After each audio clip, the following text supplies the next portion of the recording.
The Order of the Esoteric Builders stands as one of the most enigmatic and cloistered branches of Freemasonry, a lodge whose origins vanish into the misty depths of forgotten history.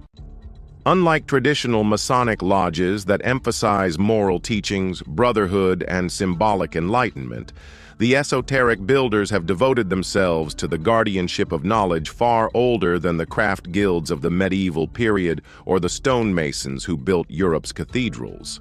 Their foundation myth speaks of a lineage that predates Solomon's temple itself, a secret tradition handed down from the ancient architects of lost civilizations. The pyramid builders of Giza, the ziggurat constructors of Sumer, the megalithic engineers of Stonehenge, and even the mythical artisans of Atlantis. To the brothers of this order, their mission is nothing less than the preservation and, when needed, the subtle deployment of ancient principles of construction that defy contemporary understanding. Principles that touch not only the material world, but the energies believed to underpin reality itself. According to the secret chronicles held in their inner sanctums, the order was formally organized in the 17th century, during a period when interest in Hermeticism, alchemy, and secret societies flourished across Europe.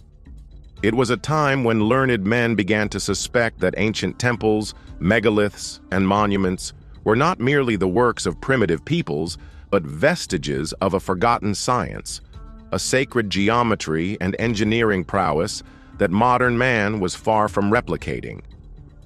Disillusioned with the surface symbolism of Freemasonry, a select group of master masons and scholars broke away to form the Esoteric Builders, pledging themselves to deeper study. They gathered forgotten manuscripts, whispered teachings, and artifacts looted from the East, assembling a library of hidden wisdom. Their motto, Scientia Aeternitatis Structores, builders of the knowledge of eternity, reflected their belief that true building is both a physical and metaphysical act, shaping not just stone and timber, but the very vibrational harmonics of existence. The rituals of the order are vastly more complex than those of ordinary Masonic lodges. Initiates are not merely passed through the traditional degrees of apprentice, fellowcraft, and master. They undergo a symbolic reenactment of the world's primal creation. Beginning in darkness, symbolizing ignorance and chaos, the initiate is gradually introduced to the sacred forms: the circle, the triangle, the square, and the pentagram, each representing not merely shapes, but universal forces.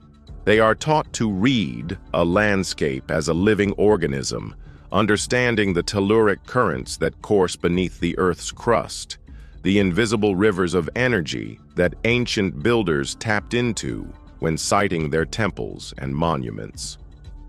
Mastery over material involves mastery over these hidden energies, and thus the builders believe that true engineering can harmonize a structure with cosmic forces, enhancing its endurance, sanctity, and even conferring certain metaphysical properties upon its inhabitants. The central symbol of the order is the tetrad pillar, 4 interlocking columns arranged according to the golden ratio, representing the balance of earth, water, air, and fire. It is said that those who truly comprehend the construction of the tetrad pillar can unlock the secrets of levitation, the binding of stones without mortar, and even the crafting of resonant chambers that heal the human body or open the mind to higher states of consciousness. Within their hidden lodges, often concealed beneath old cathedrals, ruined abbeys, or even anonymous rural barns, the brothers of the Esoteric Builders conduct experiments in acoustics, vibration, magnetism, and light, seeking to resurrect the lost arts of their ancient predecessors. They believe that the pyramids of Egypt were not tombs but great resonators, that Gothic cathedrals encoded forgotten cosmological knowledge into their very architecture, that megalithic sites served as both astronomical observatories and portals between worlds. Throughout history, the order's influence has been subtle but profound. Their fingerprints can be found on the design of secret chambers in Renaissance cathedrals, the construction of enigmatic monuments in the New World, and even the peculiar accidental survivals of ancient methods in modern times. Some whisper that famed architects such as Sir Christopher Wren, builders of America's early Masonic temples, and obscure yet brilliant stonemasons in South America were all affiliated with the Esoteric Builders, quietly transmitting their knowledge through cryptic blueprints, unusual proportions, or hidden glyphs carved into stone. They counsel political leaders and tycoons who seek to build with permanence and influence, offering whispered advice on the siting of Capitol buildings, the construction of bridges, or the layout of cities. Guidance based not merely on engineering soundness, but on the alignment with unseen natural laws. The governance of the order is organized into circles, not ranks, symbolizing the ever-expanding levels of understanding and responsibility.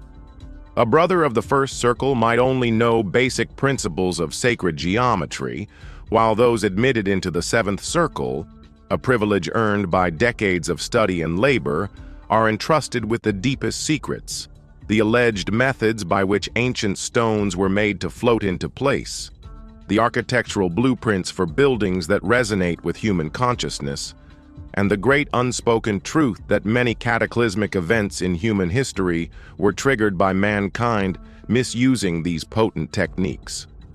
The leaders of the order, known as architects of the eternal vault, rarely appear in public and are said to be scholars, scientists, and artisans of staggering ability, living double lives in ordinary professions while safeguarding their hidden duties to the lodge.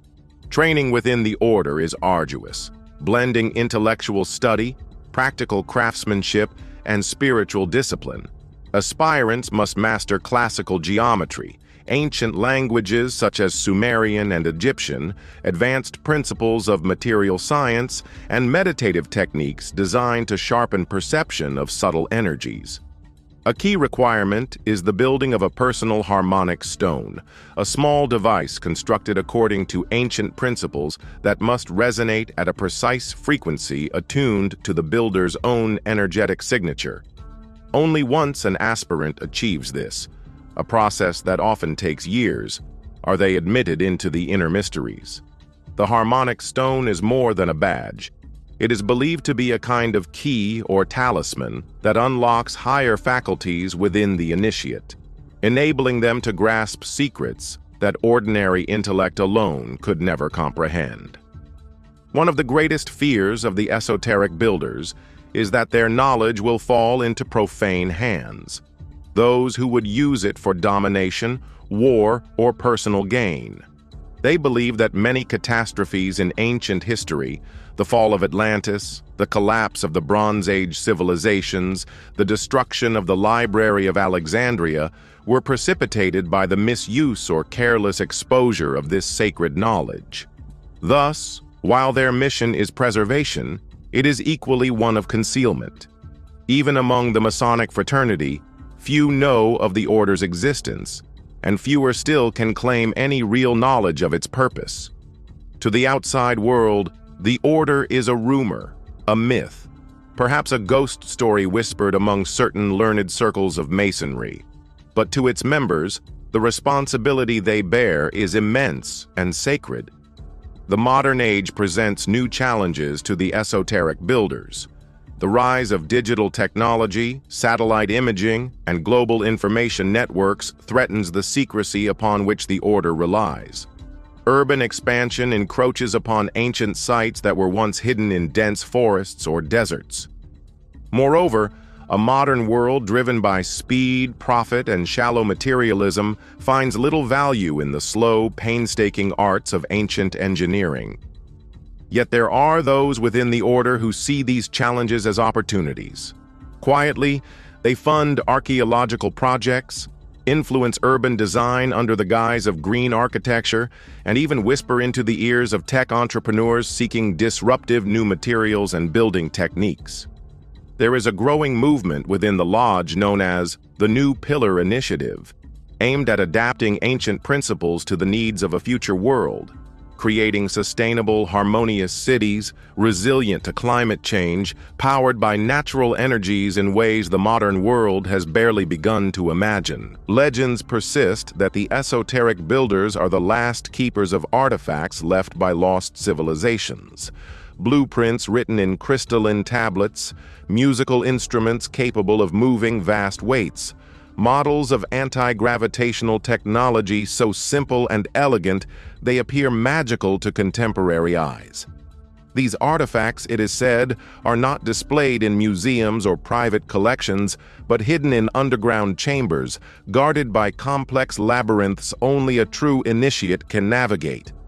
Some even claim that certain structures still standing today, unknown towers in the high Himalayas, remote stone circles in the Amazon, are not abandoned relics but active harmonic machines maintained in secrecy by the builders, quietly sustaining the equilibrium of the Earth's energetic grids. Ultimately, the Order of the Esoteric Builders sees itself as the custodians of a bridge between worlds. The bridge between the visible world of bricks, stones, and mortar, and the invisible realms of force, harmony, and vibration. They believe that every stone laid true to ancient principles strengthens the fabric of existence itself, while every vulgar, disharmonious construction weakens the collective soul of humanity. In their view, to build truly, to build in accordance with the eternal laws, is to participate in the divine act of creation itself. Thus, their oath is simple yet profound: to build as the gods once built, and to guard the sacred measures of the earth until the day mankind is ready once more to become a conscious architect of its own destiny. And so, hidden among us, masked by ordinary titles and professions, they continue their sacred work, patient, watchful, unseen, shaping a world that has forgotten their name, yet still walks, unknowingly, through the monuments and echoes of their ancient wisdom.